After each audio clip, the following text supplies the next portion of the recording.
Welcome to studio S news బులెటిన్ల ముందుగా headlines. Made in India ఆయుధాల వైపు ప్రపంచం చూపు, ఆపరేషన్ సింధూర్ పై మోదీ.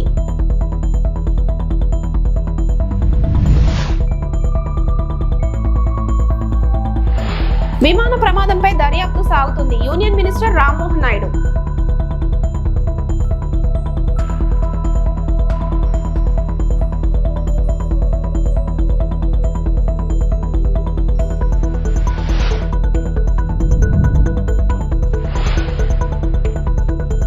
ఆధారాలు ఉంటేనే ఎవరినైనా అరెస్ట్ చేస్తారు, ఏమైనా ఉంటే కోర్టులో తేల్చుకోవాలి, హోంమంత్రి అనిత.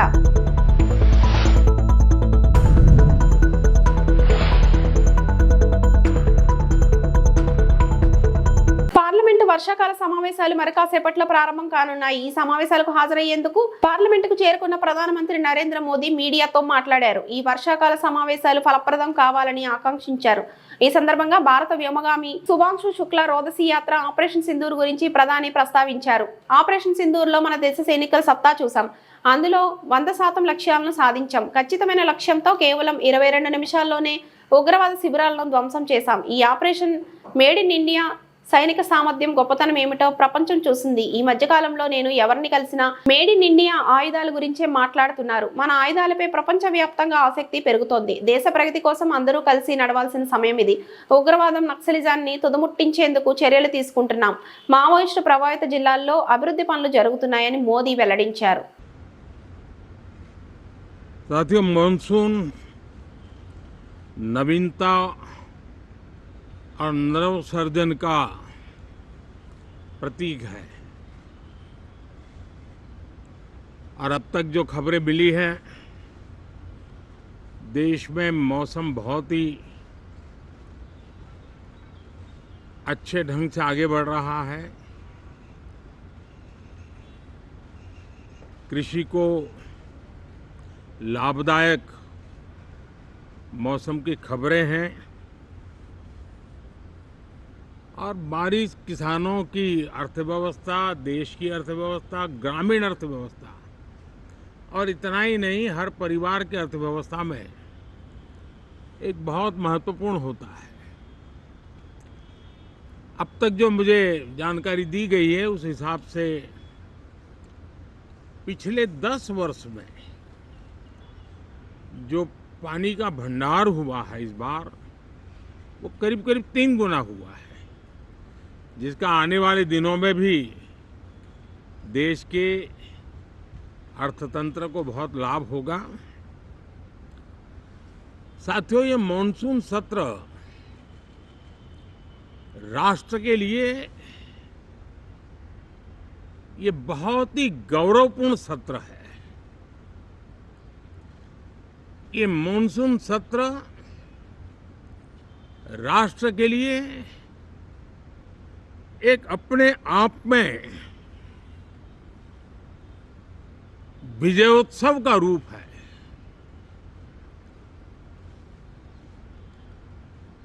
और जब मैं कहता हूं कि सत्र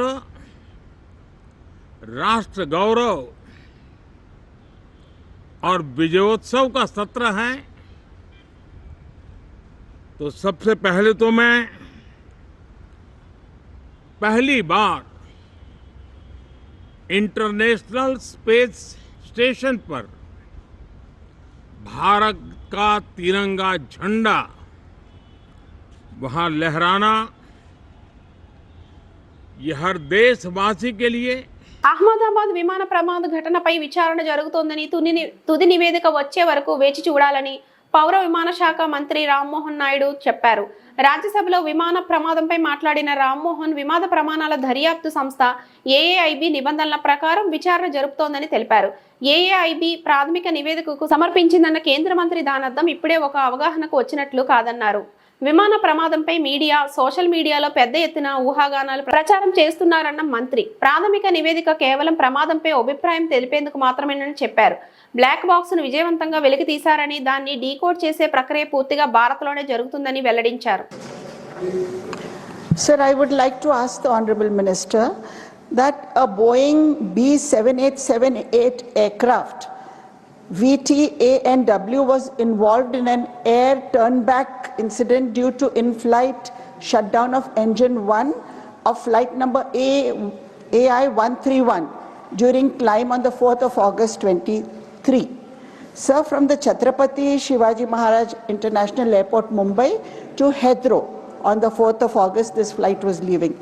As per the incident report of DGCA, an HPC stage 10 blade went missing due to improper installation of locking lugs. That made dust accumulate in the left-hand engine, leading to the engine's surge and subsequent engine shutdown. Sir, an RTI... Be brief. That's brief only. Sir, an RTI query to the DGCA has revealed that 65 in-flight engine shutdown incidents occurred between 2020 and 2025. So that's quite a large number. In that regard, what specific measures will the government take, as you spoke about such a large number of operations? So, and we have very advanced technology as well.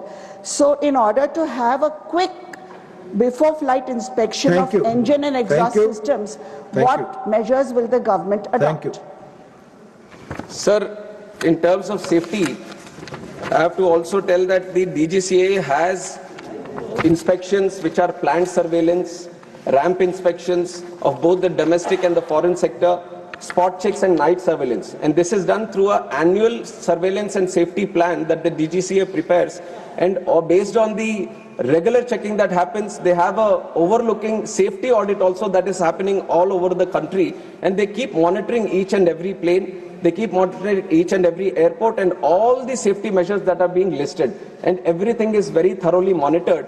And whenever these kind of incidents happen, let us say there is an in-flight, some engine malfunction that has happened. And these, you have pointed out to one specific aircraft where there seems to be a one specific issue. But there are multiple kinds of issues that can happen. Some may be due to the weather, or some might be due to bird heads that happen. So there are multiple unpredictable and weather related issues also that are there. Everything is properly taken into account, but for that, to ensure that the operations are still safe, even if it is mid-flight journey or on the ground, any incident that is happening, there is a thorough protocol. And it is not that we have invented the protocol or we have invented the safety process. There is a process that the original equipment manufacturer, suppose the Boeing is making the plane, Boeing itself has to list out what all safety measures that has to be done. And on top of that, the FAA, which is the state regulator of that country, it also goes through a process of seeing the design, the maintenance and manufacture. It comes out with the process. ఆధారాలు ఉంటేనే ఎవరినైనా arrest చేస్తారని హోంమంత్రి అనిత అన్నారు. Vaikapa MP Mithun Reddy arrest remand గురించి ఆమె వ్యాఖ్యలు చేశారు. ఏమైనా ఉంటే కోర్టులో తేల్చుకోవాలని చెప్పారు. కోర్టు రిమాండ్ విధించిందంటే మనం గౌరవించాలని పేర్కొన్నారు. న్యాయస్థానానికి సరైన ఆధారాలు ఇవ్వకుంటే రిమాండర్కు ఇవ్వరు కదా అన్నారు. ప్రొసీజర్ యథావిధిగా సాగుతుందని పేర్కొన్నారు. శ్రీ సత్యసాయి జిల్లా మడకసిరిలో ఏర్పాటు చేసిన మీడియా సమావేశంలో ఆమె మాట్లాడారు. కానీ లాస్ట్ గవర్నమెంట్లో అది జరిగింది. ఇప్పుడు ఫర్ ఎగ్జాంపుల్ నేనే ఉన్నా, నేను రాజు పులివెందుల్లో ఒక నాగమ్మ అనే ఒక ఆవిడని హత్య చేస్తే, బ్రూటల్గా హత్య చేస్తే మేము వెళ్ళాము. మేము వెళ్ళి చేసిన తప్పేంటి? మేము అక్కడికి వెళ్ళి కనీసం మమ్మల్ని ఎక్కడికి పోనివ్వలే. మేము వెళ్ళి డిఎస్పీకి రిప్రజెంటేషన్ ఇచ్చి వచ్చినాం. డిఎస్పీకి రిప్రజెంటేషన్ ఇచ్చి వస్తే మా ఇద్దరి మీద అట్రాసిటీ కేసు పెట్టారు. అది అక్రమ కేసు అంటే అర్థమైందా? సో చాలామంది ఒక సోషల్ మీడియాలో ఒక పోస్ట్ని ఫార్వర్డ్ చేసినందుకు, ఒక వచ్చిన పోస్ట్ని రీట్వీట్ చేసినందుకు, ఫార్వర్డ్ చేసినందుకు ఒక కేసు పెట్టారు. అది అక్రమ కేసు అంటే. అమ్మఒడి ఒకరికి ఇస్తానంటే, ఇద్దరికి ఇస్తానంటేవి ఒకరికే ఇచ్చేవి ఏంటి అని చెప్పి ఒక సోషల్ మీడియాలో ఒక పోస్ట్ పెట్టినందుకు దాన్ని అర్ధరాత్రులు ఇంట్లోకి దూగి లైట్లు పగలగొట్టి ఏదో డెకాయిట్ని తీసుకెళ్ళడం అదే అక్రమ అరెస్ట్ అంటే. అర్థమైందా? అసలు సంబంధమే లేని ఇష్యూలో ముఖ్యమంత్రి అన్ని సంవత్సరాలు ముఖ్యమంత్రి చేసిన వ్యక్తిని, ప్రతిపక్ష హోదా కలిగిన వ్యక్తిని 53 రోజులు మీరు అక్రమంగా అరెస్ట్ చేసి జైల్లో పెట్టారు. అదే అక్రమ అరెస్టులు అంటే. ఈరోజు సాధారణంగా జగన్మోహన్ రెడ్డి ఊర్లోకి వస్తున్నాడంటేనే షాపులన్నీ మూయించేసి మా ఇంట్ల దగ్గర హౌస్ అరెస్టులు చేసి మమ్మల్ని కూడా రోడ్డు మీదకి రానివ్వకుండా చేశారు. అవి అక్రమ అరెస్టులు అంటే. ఇవి కాదు అక్రమ అరెస్టులు అంటే. అది అక్రమ అరెస్టో సక్రమ అరెస్టో కోర్టులు చెప్తాయండి. ఒక ఎంపీని అరెస్ట్ చేయడం అనేది it's not a easy thing. ఎన్నో ఎవిడెన్స్లు ఉండి, పక్కా ఎవిడెన్స్లు ఉంటేనే కానీ ఒక ఎంపీని అరెస్ట్ చేయలేం. ఈరోజు నాలాంటి దాన్నో మీలాంటి దాన్నో తీసుకొచ్చి ప్రతిపక్షంలో ఉన్నప్పుడు ఎలాగోలాగా చేసేయచ్చు, ఏదైనా కేసు పెట్టవచ్చు. కానీ ఒక ఎంపీ మీద అరెస్ట్ చూపించారు అనేటప్పుడు వితౌట్ ఎనీ ఎవిడెన్స్ చేయకూడదు అలా ఏమి రూల్ ఏం లేదు. వితౌట్ ఎవిడెన్స్ ఉంటేనే మేము చేస్తాం, ఎవిడెన్స్తోనే చేశారు. ప్రతి మహిళకు నెలకు 2,500 ఇస్తానన్నప్పుడు 20 నెలల్లో ఒక్కో ఆడబిడ్డకు 50,000 రూపాయలు బాకీ పడ్డాడు. తులం బంగారం ఇస్తానన్నాడు. ఆడపిల్లలకు స్కూటీ ఇస్తానన్నాడు. కానీ మాట తప్పిండు. యువత, రైతులు, మహిళలు అన్ని వర్గాలను మోసం చేసిండు రేవంత్. మాజీ మంత్రి ఎమ్మెల్యే హరీష్ రావు. ఓటు అడగాలి ఎవడన్నా కాంగ్రెస్ వాడు పంచాయతీరాజ్ ఎలక్షన్లు అంటే 50,000 వెట్టింకని అడుగుమని చెప్పాలి కాదా. 20 నెలలు ఇటు 2,500 అంటే 50,000 బాకీ పడ్డాడు ఒక్కొక్కటి. అదే విధంగా మహిళలకు కేసీఆర్ ₹1,00,000 ఇస్తుంటే మేము తులం బంగారం కలుపుతామన్నాడు. బంగారం 1,00,000 అవుతుంది. 1,00,000కు 1,00,000 2,00,000 ఇవ్వాలన్నా వద్దా? ఇచ్చిండా? తులం బంగారం పత్తా లేకుండా వీకింది. మూడవ ముచ్చట ఆడపిల్లలకు స్కూటీ ఇస్తా అన్నాడు. వచ్చిందా? నాలుగో ముచ్చట దవాఖాన పోతే కేసీఆర్ కిట్ ఇచ్చి కడుపు నిండి అన్నం పెట్టి ఇంటికాడ దించాడు. ఉందా కిట్? ఇప్పుడు అది బంద్ అయిపోయింది. ఇట్లా ఏ విషయం చూసినా మహిళలకు వడ్డీ లేని రుణాల గురించి ఏదో బాగా మాట్లాడుతున్నారు. మీకు విషయం ఐడియా ఉండాలి. 1,00,000 కోట్ల వడ్డీ లేని రుణం ఇస్తా అన్నాడు. ఒక గ్రూప్ 20 లక్షలు అప్పు తెచ్చుకుందనుకో, 20 లక్షలకు వడ్డీ లేని రుణం ఇస్తున్నారా? ఇస్తలేదు. 5 లక్షలకే పరిమితం చేశారు. అది పాత ముచ్చిందేనే, కేసీఆర్ ఇచ్చిందేనే, కొత్తగా ఇచ్చేది. కేసీఆర్ ఉన్నప్పుడు కూడా 5 లక్షల వరకు వడ్డీ లేని రుణం ఉన్నది. మనం ఉన్నప్పుడు కూడా ఒక్కొక్క గ్రూప్ కి 20 లక్షలు 30 లక్షల లోన్లు ఇచ్చినాము. కొత్తగా కాంగ్రెస్ చేసిందేమి లేదు. నిజంగా నువ్వు 1,00,000 కోట్ల వడ్డీ లేని రుణం అంటే ఆ గ్రూప్ 20 లక్షల లోన్ తీసుకుంటే 20 లక్షలకు వడ్డీ లేని రుణం ఇవ్వాలి. 30 లక్షలు తీసుకుంటే 30 లక్షలకు వడ్డీ లేని రుణం ఇవ్వాలి. కానీ వాళ్ళు ఇస్తున్నది గదే 5 లక్షలకు. 2-3 సార్లు నేను ప్రెస్ మీట్ పెట్టి గట్టిగా దబాయించి అడిగిన రేవంత్ రెడ్డిని, సీతక్కను. నోరిప్తలేరు. నేను అడిగిన ప్రశ్నకు సమాధానం చెప్తలేరు. ఎందుకు? గదే 5 లక్షలు మనం ఇచ్చింది తప్ప కొత్తగా ఇచ్చిందేమీ లేదు. మహిళలందరినీ కూడా మోసం చేసిండ్రు. 2,500 మోసం చేసిండ్రు. తులం బంగారం మోసం చేసిండ్రు. స్కూటీ అని మోసం చేసిండ్రు. 1,00,000 కోట్ల వడ్డీ లేని రుణమని మోసం చేసిండ్రు. ఈ రకంగా మహిళలందరినీ కూడా అబద్ధాలు చెప్పి మోసం చేస్తా ఉన్నారు. ఈ విషయాలు కూడా మీకు తెలియని ఏం కావు. అంటే యువతకు మోసం, మహిళలకు మోసం, రైతులకు మోసం. ఏ వర్గం ఒక పలాని వర్గానికి ఒక మంచి పని చేసిన అనేది లేదు. ఇలా గజ్వేల్ ఉంది, కేసీఆర్ గారు ఉంటే ఎటు చూసినా పనే ఉంటుండే. ఇప్పుడు 20 నెలలు అయిందే, ఒక్క ఊర్లోనైనా 20 రూపాయల పని కనబట్టదా? ఒక బిల్డింగ్ కట్టిందో, ఒక స్కూల్ క్లాస్ రూమ్ కట్టిందా? ఒక స్కూల్ రూమ్, ఒక స్కూల్ కాంపౌండ్ వాళ్ళు కట్టిందా? ఓ మహిళా భవనం కట్టిందా? ఓ కులానికి భవనం కట్టిందా? యానన్న ఒక రోడ్ వేసింది. రోడ్ ఇడిచిపెట్టు, కేసీఆర్ పోసిన రోడ్డుకి ఏమైనా పొక్కబడితే ఇంత డాంబర్ పోసే దిక్కులేదు ఉన్నదా? ఈ రకమైన పరిస్థితి. నర్సీపట్నం నియోజకవర్గంలోని బలిఘట్టం వార్డులో పలు సీసీ రోడ్లను రాష్ట్ర నీటిపారుదల శాఖ మంత్రి నిమ్మల రామానాయుడు, గౌరవ speaker Chintakayala Ayyanna Patrudu, Chodavaram MLA KSSN Raju, MLC Chiranjeevi Rao, housing corporation chairman Tatayya బాబులతో కలిసి ప్రారంభించారు. ఈ కార్యక్రమానికి ముఖ్య అతిథిగా రాష్ట్ర నీటిపారుదల శాఖ మంత్రి నిమ్మల రామానాయుడు హాజరయ్యారు. అనంతరం స్పీకర్ తనయుడు కౌన్సిలర్ చింతకాయల రాజేష్ ఆధ్వర్యంలో సుపరిపాలనలో తొలి అడుగు కార్యక్రమంలో భాగంగా బలిఘట్టం వార్డులలో పర్యటించారు. ఈ సందర్భంగా మంత్రివర్యులు వీధుల్లో పర్యటిస్తూ మహిళలు, చిన్నారులతో ఆప్యాయంగా మమేకమయ్యారు. సంవత్సర కాలంలో కూటమి ప్రభుత్వం చేసిన మంచిని వివరించారు. గుమ్మడికాయలతో హారతులు ఇస్తూ పూలతో ఘనంగా మహిళలు స్వాగతం పలికారు. ఎందుకంటే మాకంటే కూడా మీరు చాలా ఆలోచించగలరు, మీరందరూ కూడా చాలా తెలివి మాకంటే కూడా మీకు ఎక్కువగా ఉంటుంది. ఎందుకంటే మేము ఇంకా బిజీ లైఫ్, ఉదయం లేచిన దగ్గర నుంచి రాత్రి పడుకునేంత వరకు పరిగెడుతూ పనిచేస్తూ స్ట్రెస్ లో ఉంటాం. మీరు ఉదయం పేపర్ తిరిగేసిన దగ్గర నుంచి, టీవీ ఆన్ చేసిన దగ్గర నుంచి, గ్రామ రాజకీయాల దగ్గర నుంచి, రాష్ట్ర రాజకీయాల దగ్గర నుంచి, దేశ రాజకీయాలన్నీ కూడా ప్రత్యక్షంగా కానీ పరోక్షంగా కానీ చూస్తూ ఉంటారు. అందులో భాగంగా మా మహిళలు అయితే ఇంకా చాలా తెలివితేటలుగా, ఎందుకంటే మీకు ఆ తెలివితేటలతో పాటు మీకు ఒక క్రమశిక్షణ ఉంది. అదేవిధంగా ఈరోజు ఏదైతే ఈ యొక్క సొసైటీలో ధైర్యంగా మీరు తిరగగలుగుతూ ఉన్నారని అంటే ఇది కూడా అన్న నందమూరి తారక రామారావు గారు ఇచ్చిన హక్కు మీ అందరికీ. ఎందుకంటే నేను కూడా చిన్నప్పుడు, అంటే ఎన్టీ రామారావు గారి పార్టీ 82లో పార్టీ పెట్టినప్పుడు, 83లో ఎన్నికల్లో మొదటిసారిగా తెలుగుదేశం పార్టీ పోటీ చేసినప్పుడు నేను కూడా అప్పుడు 10th క్లాస్ 10వ తరగతి చదువుతుండేవాడిని. ఆ రోజుల్లో ఆ యొక్క పెద్దవాళ్ళందరూ కూడా ఎంపీడీసీ ఎలక్షన్లకి, సర్పంచ్ ఎలక్షన్లకి, లేదా ఎమ్మెల్యే ఎలక్షన్కి ఇంటింటికి తిరుగుతూ ఉంటే నేను కూడా వాళ్ళతో పాటు తిరుగుతూ ఉండేవాళ్ళు చిన్నప్పుడు 10th క్లాస్లో. అప్పుడు నేను తిరుగుతూ ఉంటే అప్పుడు మహిళలందరూ కూడా ఇంటికి వెళ్ళి ఓటు అడిగితే ఆ పెద్దవాళ్ళు చూసి ఒక డోర్ రెక్క తీసి ఇంకొక డోర్ వెనకాలండి మాట్లాడేవారు, లేదా కట్టిన సగం తీసి కట్టిన వెనకాలండి మాట్లాడేవారు. నాకు బాగా గుర్తు చిన్నప్పుడు. కానీ చంద్రబాబు నాయుడు గారు వచ్చిన తర్వాత మీరు ధైర్యంగా ఈవేళ మరి మార్కెట్కి కానీ ధైర్యంగా బ్యాంకులకు కానీ ఈ రకంగా ఒక రకంగా చెప్పాలంటే సంసారాలను కూడా భర్తలు కూడా మీ మీద ఆధారపడే విధంగా డోక్రా తోటి మీరు బాగా మరి మీ కాళ్ళ మీద నిలబడే విధంగా మీరందరూ ఉన్నటువంటి పరిస్థితి ఇప్పుడు కూడా మనం చూస్తూ ఉన్నాం. చూడండి, మీరు మహిళలందరూ బ్రహ్మాండంగా కూర్చుని ఉన్నారు, మా మగవాళ్ళందరూ నుంచుని ఉన్నారు మీ వెనకాల. అంటే ఈ మార్పు అనేది ఆ రోజు ఎన్టీ రామారావు గారు, ఈ రోజు చంద్రబాబు నాయుడు గారు ఇచ్చారు. మీరు కూర్చుని ఉన్నారు, మా వాళ్ళంతా ఎండల్లో అట్లలో అలా నుంచుని చూస్తా ఉన్నారు మీటింగ్. ముఖ్యమంత్రి చంద్రబాబు నాయుడు, ఉప ముఖ్యమంత్రి పవన్ కళ్యాణ్ సారథ్యంలోని కూటమి ప్రభుత్వానికి తిరుగులేదని కొత్తపేట ఎమ్మెల్యే బండారు సత్యానందరావు అన్నారు. ప్రజలు 11 సీట్లకే పరిమితం చేసినా ఇంకా బుద్ధి తెచ్చుకోకుండా అబద్ధాలతో కాలం గడుపుతున్న వైసీపీకి భవిష్యత్తులో కూడా ప్రతిపక్ష హోదా రాదని ఆయన విమర్శించారు. అలమూరు వినాయక కన్వెన్షన్ లో అట్టహాసంగా జరిగిన Alamuru market committee chairman, vice chairman సభ్యుల ప్రమాణ స్వీకార మహోత్సవంలో ఆయన ముఖ్య అతిథిగా పాల్గొని మాట్లాడుతూ కూటమి ప్రభుత్వం అధికారంలోకి వచ్చాక రాష్ట్రంలో ప్రశాంత వాతావరణం ఏర్పడిందని, ఒక పక్క సంక్షేమం మరోపక్క అభివృద్ధి కార్యక్రమాలతో కూటమి ప్రభుత్వం దూసుకుపోతుందన్నారు.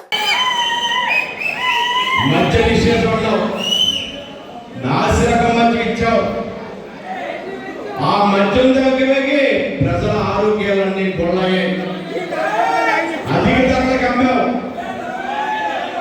రకరకాల పిచ్చి బ్రాండ్లన్నీ అమ్మావు. ఈనాడు కూటమి ప్రభుత్వం వచ్చాక ధరలు తగ్గించారు, నాణ్యమైన మధ్య ఇచ్చారు.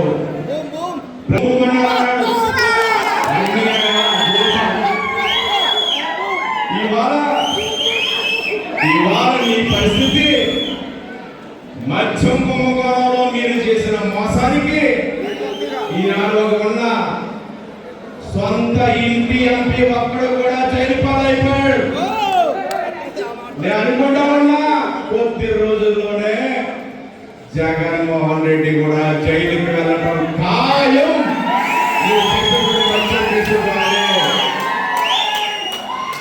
చెప్తా ఉన్నా, ల్యాండ్ టైటిలింగ్ యాక్ట్, అన్నా క్యాంటీన్లు, కోతులు లేని రహదారులు, గ్రామాన సిమెంట్ రోడ్లు ఎన్నో చేసుకుంటూ ముందుకెళ్తూ ఉన్నాం. గ్రామాలు పరిశుభ్రంగా ఉండాలని అన్ని చక్కదిద్దుకుంటూ ముందుకెళ్తూ ఉన్నాం. భవిష్యత్తులో ఈ ఆంధ్రప్రదేశ్ రాష్ట్రం ఉపాధి ఉద్యోగ అవకాశాలు పెంపొందించుకుంటూ ముందుకెళ్తుంది. నిరుద్యోగ యువతకు కూడా డిఎస్సి ఉద్యోగాలు 16,347 ఉపాధ్యాయ ఉద్యోగాలు. అది కాక నిరుద్యోగ వృత్తి కూడా తొందరగా ఇస్తారు. ఆటో డ్రైవర్లు కూడా రేపు ఆగస్టు 15 డబ్బులు వేస్తారు. అన్నదాత సుఖీభవ. ఆనాడు పశ్చిమ గోదావరి జిల్లా దువ్వ గ్రామంలో వేయించేసి ఉన్న శ్రీ పుంతల ముసలమ్మ అమ్మవారికి దువ్వ గ్రామ మహిళలు భక్తి శ్రద్ధలతో అమ్మవారికి చీరసారే, పసుపు కుంకుమలు, తీపి నైవేద్యాలు సమర్పించారు. మేళతాళాలతో, బాణాసంచాలతో ఊరేగింపుగా వెళ్లి ఈ కార్యక్రమాన్ని ఎంతో ఘనంగా నిర్వహించారు. ఈ కార్యక్రమంలో మాజీ చేనేత కార్పొరేషన్ చైర్మన్ వావిలాల సరళాదేవి ఊరేగింపులో పాల్గొని ఆమె కూడా అమ్మవారికి సారే సమర్పించి అమ్మవారి పూజా కార్యక్రమంలో పాల్గొన్నారు. ఈ సందర్భంగా ఆమె మాట్లాడుతూ ఇలాంటి భక్తి కార్యక్రమాలు నిర్వహించడం వల్ల అమ్మ వారి కృప లభించడమే కాకుండా మానవ సంబంధాలు బలపడతాయి. ఇంత మంచి కార్యక్రమంలో పాల్గొన్నందుకు చాలా సంతోషంగా ఉందని అన్నారు. అనంతరం గ్రామ పెద్దలు నిర్వహించిన అన్న సమారాధనలో కూడా పాల్గొన్నారు.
ఈవేళ దుబ్బలో వేంచేస్తున్న ముద్దల ముసలమ్మ అమ్మవారి ఈరోజు దుబ్బ గ్రామంలో ఉన్న మహిళలందరూ కూడా పాల్గొని అమ్మవారికి ఆషాఢ మాసం సందర్భంగా చీర సారీ సమర్పించే కార్యక్రమంలో పాల్గొనడం జరిగింది.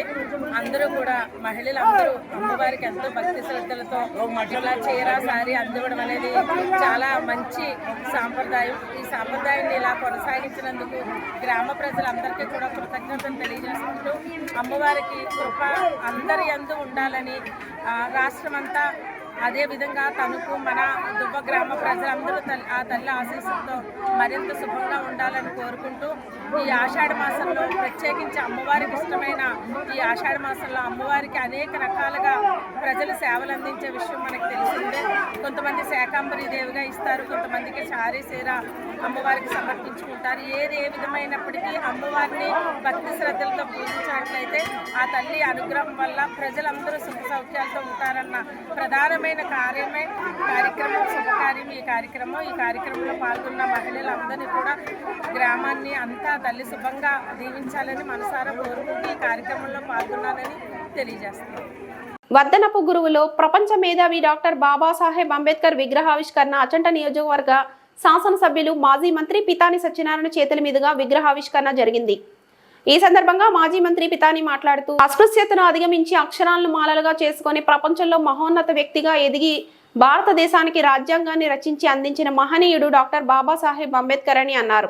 డాక్టర్ బాబాసాహెబ్ అంబేద్కర్ అందనివాడు కాదు, ఆయన అందరివాడు అని ఆయన స్ఫూర్తితో పెనుమంచిలి గ్రామంలో ఐఏఎస్ ఆఫీసర్గా డాక్టర్లు ఉపాధ్యాయులుగా ఉన్నతమైన స్థానంలో ఈ గ్రామస్తులు ఉండడం అభినందించదగ్గ విషయమని, అంబేద్కర్ చదివిన డిగ్రీలు ప్రపంచంలో ఇంతవరకు ఎవరూ కూడా డిగ్రీలు చదవలేదు, సాధించలేదని అన్నారు.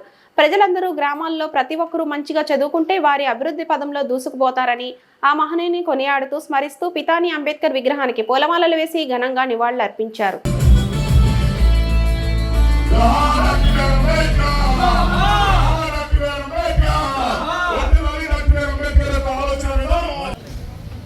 ప్రతి ఒక్కరు కూడా హృదయపూర్వక అభినందనలు, ధన్యవాదాలు అర్పించుకుంటూ ఈనాడు ఈ విగ్రహానికి తనదైన శైలిలో విగ్రహం యొక్క రూపురేఖలు కానీ దాని యొక్క నిండుదనాన్ని కూడా తనదైన శైలిలో చెన్నారావు వారి యొక్క తల్లిదండ్రుల యొక్క జన్మం సంతృప్తిని పరచడానికి వారి యొక్క కృతజ్ఞతలు తెలియపరుచుకునే కార్యక్రమంలో మిత్రుడు చెన్నారావు గారు ఈ కార్యక్రమం చేసిన సందర్భంగా హృదయపూర్వకంగా అభినందనలు తెలియపరుచుకుంటా ఉన్నాం. ఈనాడు ఈ కార్యక్రమానికి సభా కార్యక్రమంగా తెచ్చిన చెన్నారావు గారు, ఈ కార్యక్రమం పాల్గొన్న సర్పంచ్ గారు,